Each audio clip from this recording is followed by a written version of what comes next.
Moikka Heidi! Moikka! Ja aivan ihana hei saada sut mukaan tällaiseen pikku rupatteluun yrittäjyydestä. Sä oot tulossa myöskin mukaan meidän Sastamalan hyvinvointimessuille maaliskuussa.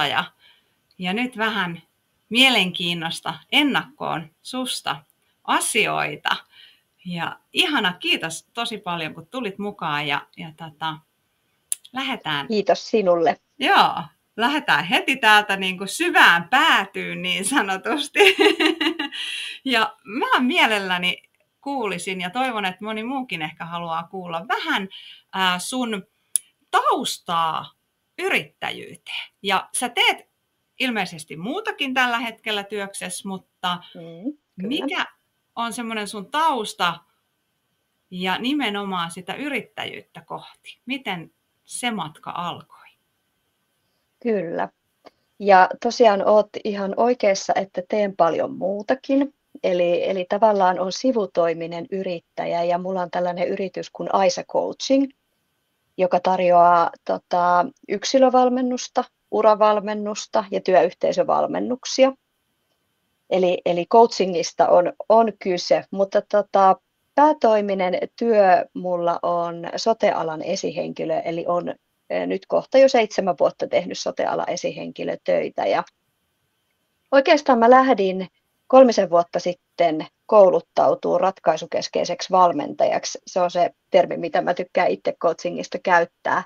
Joo. Niin 3 vuotta sitten lähdin hakemaan vähän niin kuin eväitä ehkä siihen esihenkilötyöhön ja johtamiseen. Mutta sitten mä huomasin, kun mä olin sen vuoden koulutuksen käynyt, että tämä on niin kuin todella toimiva tapa niin kuin kohdata ihminen ja auttaa ihmisiä eteenpäin kohti niitä heidän omia tavoitteitaan. Ja mua alkoi niin kuin kutkuttaa ajatus tämmöisestä sivutoimisesta yrittäjyydestä. No, ja on tosi paljon nauttinut. Anteeksi, mitä kysyt? Kauanko olet ollut sivutoimisena yrittäjänä siis? 2 vuotta nyt. Niin just, joo. Kyllä. Eli se löytyi sieltä se intohimo siitä tahtotilasta auttaa muita meneen kohti tavoitteita. Kyllä. Ja sitten innostui siitä opiskellessa sitä valmennusta, että sillä ihan oikeasti aika niin kuin muutamalla tapaamisella sä pystyt auttaa ihmisiä kohti heidän niitä omia unelmia, omia tavoitteita. Niin valmennus on siitä kyllä, että ei jäädä niin kuin velloon niissä vaikka ongelmissa, vaan mennään eteenpäin. Niin se on tosi palkitsevaa työtä. Joo, kyllä. Niin kuin asiakkaan kanssa. No heti nousee ajatus, että minkä tyyppisiä erilaisia ihmisiä sä oot saanut valmentaa?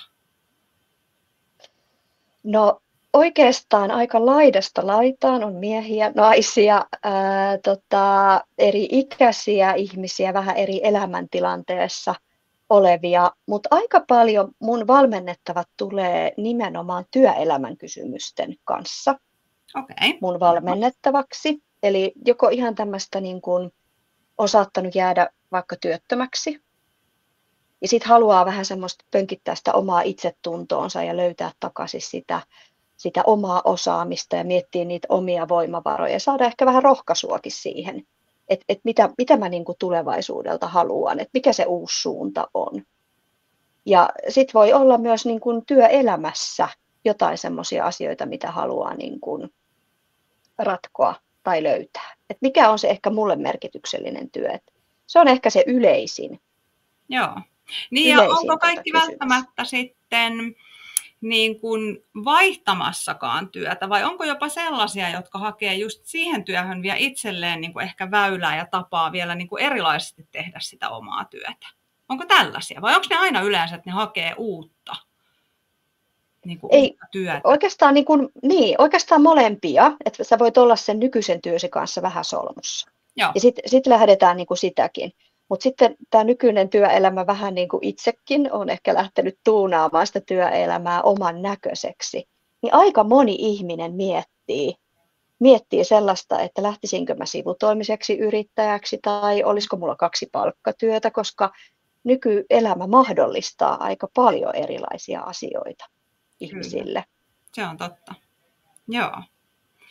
Eli aika niin kuin ihanassa sellaisessa tilanteessa ihan oikeasti sä pääset näkemään niin kuin monenmoista tarinaa siellä, koska ihmistarinathan on aina, niin kuin, tai ne on mulle ainakin semmoisia, jotka sykähdyttää, niin toihan on myös just valmentajana varmasti semmoinen ihana, että näkee niitä tarinoita ja sitten näkee, kuinka monesta eri ehkä tulokulmasta päästään siihen sillä hetkellä hänelle täydelliseen ratkaisukseen ja lopputulokseen.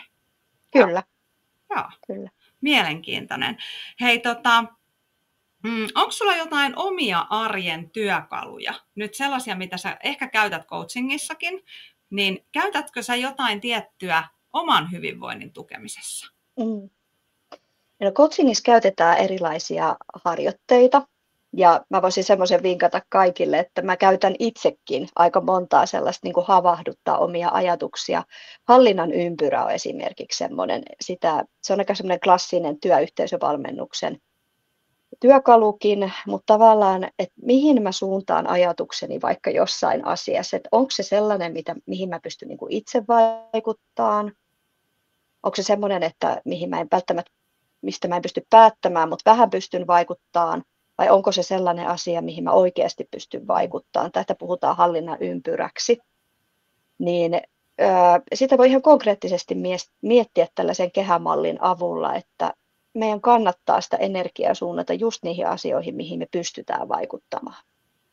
Kyllä. Ja tämä sopii oikeastaan ihan mihin tahansa elämäalueeseen, että jos sua vähän lähtee ahdistamaan tai niin kuin kuormittaa joku tilanne siinä sun elämässä, niin mieti, että mihin sä käytät energian, koska tosi usein me ihmiset lähdetään sille ulkokehälle, eli me murehditaan sellaisista asioista, mihin me ei oikeasti pystytä tavallaan niin kuin millään tasolla vaikuttamaan itse.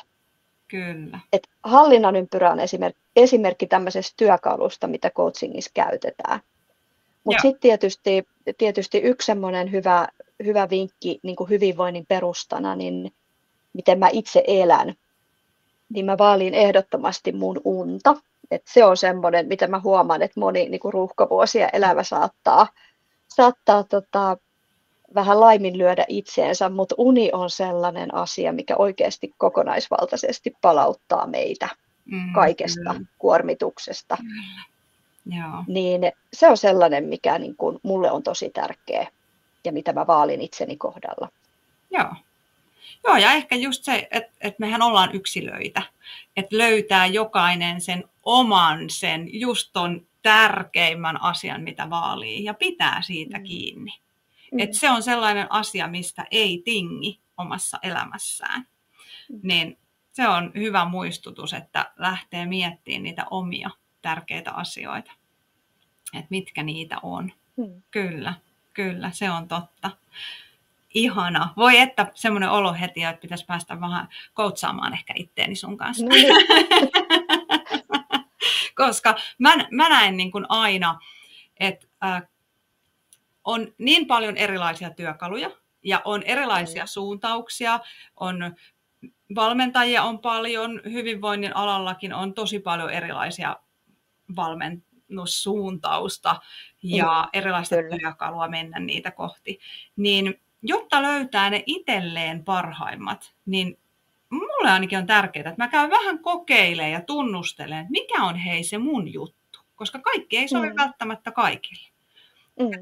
Olisiko se just joku tämän tyyppinen coachaaminen, mikä olisi? Kyllä. Ja sitten mä jotenkin ajattelen, että se lähtee myös ehkä siitä coachin, kun sä löydät sen oikean coachin itsellesi, että mikä sen valmentajan niin kuin tavallaan omat mielenkiinnon kohteet. Eli mä teen tosi mielelläni niitä työelämään liittyviä valmennuksia, koska se on ehkä mulle semmoinen intohimo, niin mä koen myös, että mä pystyn antamaan niin kuin sen saralla ihmisille paljon. Kyllä, joo, ehdottomasti. Ehdottomasti juurikin näin. Ja hei, tosiaan tuossa alkuunsa sanoinkin, että sä oot tulossa myöskin sinne hyvinvointimessuille maaliskuussa. Kyllä. Niin mitä kaikkea me ehkä siellä kuullaan sinusta? Minkämoisia juttuja sä aiot tuoda sinne esiteltäväksi? Onko sulla siellä No messuille mä tietysti, kyllä, mä yleensä messuilla nimenomaan tätä hallinnan ympyrää, mitä mä tässäkin itse asiassa mainitsin, niin se on vähän semmoista minikoutsausta, eli mun esitteessä on tämä hallinnan ympyrä, ja usein kun ihminen tulee mun messupisteelle, niin mä opetan häntä käyttämään sitä myös itse. Niin hän saa niin kuin pienen maistiaisen siitä, että mitä se niin kuin valmennus pitää sisällänsä. Eli tietysti esittelen omia niin kuin palveluitani, mutta toki myynnissä on varmaan jotain hyvinvointiin liittyviä tuotteita. Mulla on ollut hidasta elämää tunnekortteja esimerkiksi, mitä voi esimerkiksi lasten kanssa käyttää. Et myös vanhempi voi vähän valmentaa sitä omaa lastansa. Niitä valmennuksellisia elementtejä on paljon. Joo. Mutta sitten tietysti olen sinulle luvannut, että pidän pienen luennon työelämään liittymästä hyvinvoinnista, että toivottavasti sitä mahdollisimman moni tulee kuuntelemaan. Kyllä, ja tämä olikin mulla tuossa yhtenä, että kysyn siitä, että onko jo kirkastunut, että mihin suuntaan, mutta tuossa sanoit sen, että se on nimenomaan just sinne työhyvinvoinnin suuntaan menevään luento sitten. Kyllä. Ihan tosi innolla odotetaan, että päästään kuulemaan sun luentos. Ja onko hei jotain sellaista, mitä tulevaisuuteen? Mitä Heidiltä nähdään tai onko tämä nyt vakioitunut tähän, että tämä on se, vai onko jotain uusia kujeita mielessä? Niin. Ainahan me ollaan monesti tällaisella hyvinvointisaralla sellaisia, että se intohimo kun iskee, niin sitten tekisi mieli vähän ottaa vielä lisää niitä työkaluja myös, jota pystyy jakamaan eteenpäin, mutta myös tärkeää huomata, se miksi kysyn, niin se, että sit valmentajakin, että nyt tässä on tämä ja tämä on hyvä paletti näillä. Ei tarvitse olla niin kuin mitään uutta, mutta mielenkiinnolla aina kysyn tämän kysymyksen. Että. Kyllä. Se on hyvä kysymys ja tavallaan unelmiahan pitää olla ja niin kuin eteenpäin pitää mennä niin sanotusti. Mutta täytyy sanoa, että mä niin kuin henkilökohtaisesti pidän todella paljon yksilövalmennuksen pitämisestä. Eli siinä tavallaan, niin kuin sanoit, saa kuulla monenlaista tarinaa, pystyy olemaan avuksi. Eli se on se mun ehkä semmoinen, mikä saa mut pysyyn yrittäjänä tällä alalla. Mutta on kyllä tosi paljon miettinyt nyt, kun kysyit, että voisi järjestää sellaisia niin kuin ryhmävalmennuksia myös tulevaisuudessa, että nimenomaan työhyvinvointiin liittyen. Niin semmoinen vertaistuki, coaching, niin siinä on 2 hyvää elementtiä. Ja mä uskon, että se olisi tosi toimiva tämmöinen muutaman tapaamisen ryhmä. Aivan, kyllä. Eli niitä tavoitteita kohti. Niin, juuri näin, kyllä. Kyllä. Hei, aivan ihana oli kuulla, niin kuin jaoit tosi monta hyvää vinkkiäkin tässä ihan varmasti myös kuulijoille.